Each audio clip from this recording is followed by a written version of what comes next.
Well, good afternoon. Yesterday, Vladimir Putin recognized two regions of Ukraine as independent states. And he bizarrely asserted that these regions are no longer part of Ukraine and their sovereign territory. To put it simply, Russia just announced that it is carving out a big chunk of Ukraine. Last night, Putin authorized Russian forces to deploy into these regions. Today, he asserted that these regions are actually extend deeper than the two areas he recognized, claiming large areas currently under the jurisdiction of the Ukrainian government. He's setting up a rationale to take more territory by force, in my view. And if we listened to his speech last night, and many of you did, I know, he's setting up a rationale to go much further. This is the beginning of a Russian invasion of Ukraine, as he indicated and asked permission to be able to do from his Duma. So let's begin to, I'm going to begin to impose sanctions in response far beyond the steps we and our allies and partners implemented in 2014. And if Russia goes further with this invasion, we stand prepared to go further as with sanctions. Who in the Lord's name does Putin think gives him the right to declare new so-called countries on territory that belong to his neighbors? This is a flagrant violation of international law, and it demands a firm response from the international community. Over the last few months, we've coordinated closely with our NATO allies and partners in Europe and around the world to prepare that response. We've said all along, and I've told Putin to his face more than a month ago, that we would act together. And the moment Russia moved against Ukraine, Russia has now undeniably moved against Ukraine by declaring these independent states. So today, I'm announcing the first tranche of sanctions to impose costs on Russia in response to their actions yesterday. These have been closely coordinated with our allies and partners, and will continue to escalate sanctions if Russia escalates. We're implementing full blocking sanctions on two large Russian financial institutions, VEB and their military bank. We're implementing comprehensive sanctions on Russia's sovereign debt. That means we've cut off Russia's government from Western financing. It can no longer raise money from the West and cannot trade in its new debt on our markets or European markets either. Starting tomorrow and continuing in the days ahead, we'll also impose sanctions on Russia's elites and their family members. They share in the corrupt gains of the Kremlin policies and should share in the pain as well.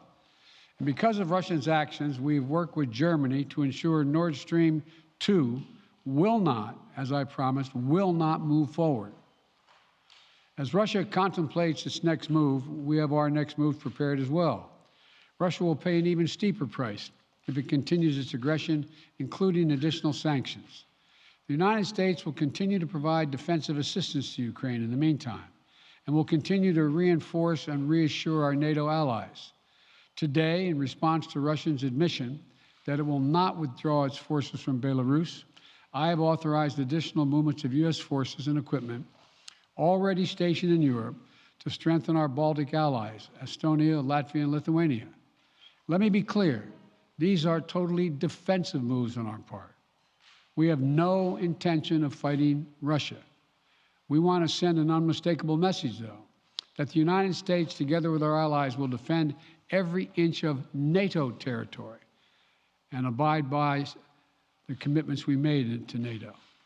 We still believe that Russia is poised to go much further in launching a massive military attack against Ukraine. Hope I'm wrong about that. Hope we're wrong about that. But Russia has only escalated its threat against the rest of Ukrainian territory, including major cities and including the capital city of Kyiv.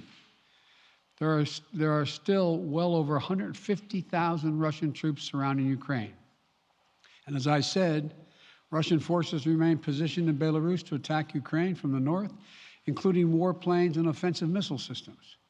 Russia has moved troops closer to Ukraine's border with Russia. Russia's naval vessels are maneuvering in the Black Sea to Ukraine's south, including amphibious assault ships, missile cruisers, and submarines. Russia's moved supplies of blood and medical equipment into position on their border. You don't need blood unless you plan on starting a war. Over the last few days, we've seen much of the playbook that Secretary Blinken laid out last week in the United Nations Security Council come to pass. A major increase in military provocations and false flag events along the line of contact in the Donbass. Dramatically staged, conveniently on-camera meeting of Putin's Security Council to grandstand for the Russian public. And now, political provocation of recognizing sovereign Ukrainian territory as so-called independent republics in clear violation, again, of international law. President Putin has sought authorization from the Russian parliament to use military force outside of Russian territory. And this set the stage for further pretexts of further provocations by Russia to try to justify further military action. None of us should be fooled. None of us will be fooled. There is no justification. Further Russian assault in Ukraine remains a severe threat in the days ahead. And if Russia proceeds, it is Russia and Russia alone that bears the responsibility.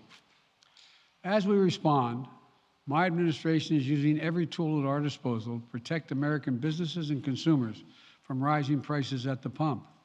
As I said last week, defending freedom will have cost for us as well and here at home. We need to be honest about that. But as we do this, I'm going to take robust action to make sure the pain of our sanctions is targeted at the Russian economy, not ours. We're closely monitoring energy supplies for any disruption. We're executing a plan in coordination with major oil-producing consumers and producers toward a collective investment to secure stability in global energy supplies. This will blunt gas prices. I want to limit the pain the American people are feeling at the gas pump. This is critical to me. In the last few days, I've been in constant contact with European leaders, including with Ukrainian President Zelensky. Vice President Harris met in person with the leaders in Germany over the weekend at the Munich conference, including President Zelensky. At every step, we have shown the United States and our allies and partners are working in unison, which he hasn't been counting on, Mr. Putin. We're united in our support of Ukraine. We are united in our opposition to Russian aggression. And we're united in our resolve to defend our NATO alliance.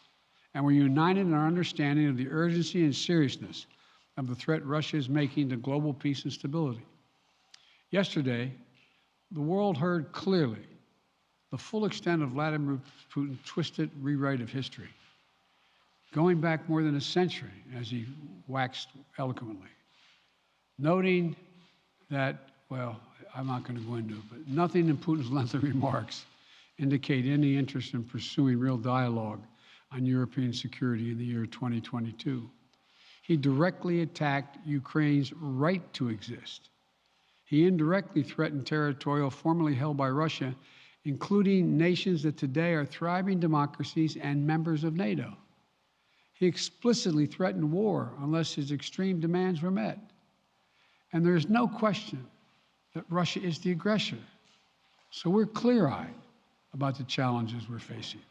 Nonetheless, there is still time to avert the worst-case scenario that will bring untold suffering to millions of people if they move as suggested. The United States and our allies and partners remain open to diplomacy if it is serious. But when all is said and done, we're going to judge Russia by its actions, not its words. And whatever Russia does next, we're ready to respond with unity, clarity, and conviction. We'll probably have more to say about this as it moves on. I'm hoping diplomacy is still available. Thank you all very much. Sir, are you still open to meeting with Vladimir Putin, sir?